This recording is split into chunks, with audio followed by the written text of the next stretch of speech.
Resident Evil 6, one of the games in a long lineup in the RE series, has been so polarizing for so many fans out there, with the general consensus saying that this game is okay at best, but lackluster at worst. But looking back now and playing it again, I just want to do a quick analysis video of RE6, especially since it's coming out for the Nintendo Switch this fall. Anyways, what is up you guys, this is DeVuH, and in this video we're going to be doing a Resident Evil 6 retrospective and see where it stands in the RE universe, where we cover its overall gameplay and story to some of the aspects that could have been deemed too exaggerated for a true survival horror title. Anyways, before we get started, please feel free to like and subscribe for more Resident Evil content in the future. Alright, so let's talk about the general review of this game first and break down some of the aspects as to why some critics and fans looked at this game with a certain disdain, starting with the overall story and gameplay mechanics. Because in Resident Evil 6, and I'll be honest, I generally enjoyed the interweaving plots of Leon, Chris, and Jake's campaign, as we followed them throughout the many different sections of the game and seeing them interact to a certain capacity, with one of the highlights is when we see Leon and Chris go at it for a brief moment.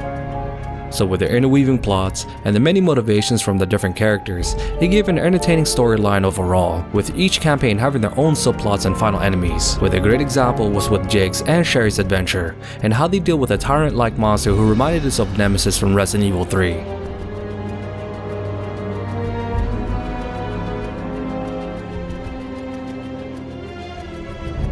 Anyways, moving on to the gameplay aspect, which had us playing in a third-person perspective, continuing the trend to the similar gameplay that was started in Resident Evil 4. But here's where some of the criticism starts, which was the constant action-heavy influence that they had, which they had the features of sprinting faster or doing constant melee attacks. But what's most prevalent throughout all the campaigns, and may have deterred the many gamers who play this game, is the constant quick-time events. Because starting from the prelude, it was already heavily emphasized that this feature is going to be a big part of this game.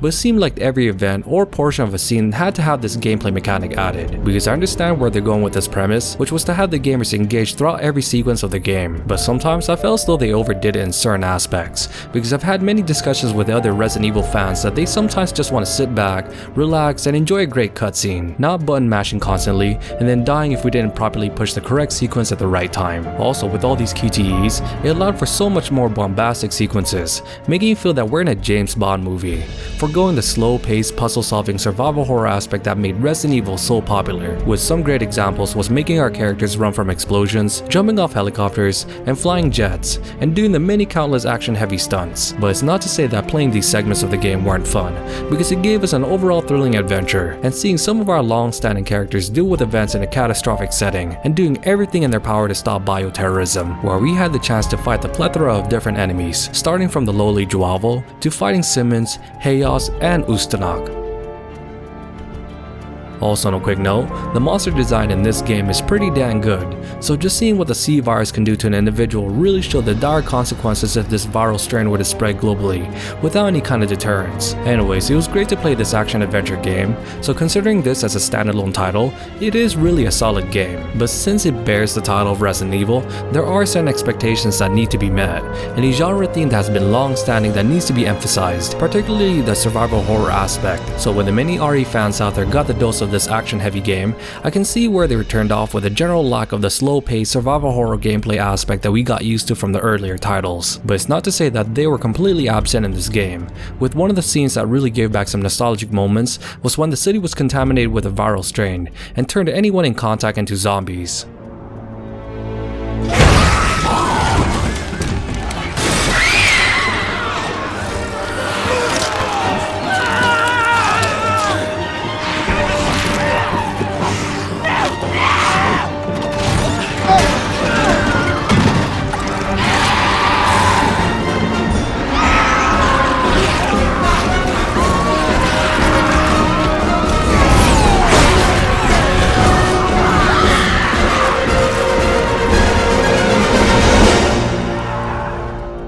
But these types of moments were used sparsely, being buried under the grand cinematic moments that this game really emphasized. So in the end, Resident Evil 6 is a solid game that provided us gamers a fun action-adventure story. Also on a quick note, Resident Evil 6 is coming out for the Nintendo Switch, so maybe I'll have to check that version out eventually. Anyways, what do you guys think overall about RE6? Did you like or dislike it? Could have it been better? Please let me know your thoughts about this game on the comment section down below. Also, if you guys enjoyed the content, please don't forget to hit that notification bell icon so you you guys can be alerted when I upload my next video. Anyways, thank you guys so much, and as always, you guys have a great rest of your day, and this is DeVuH signing out.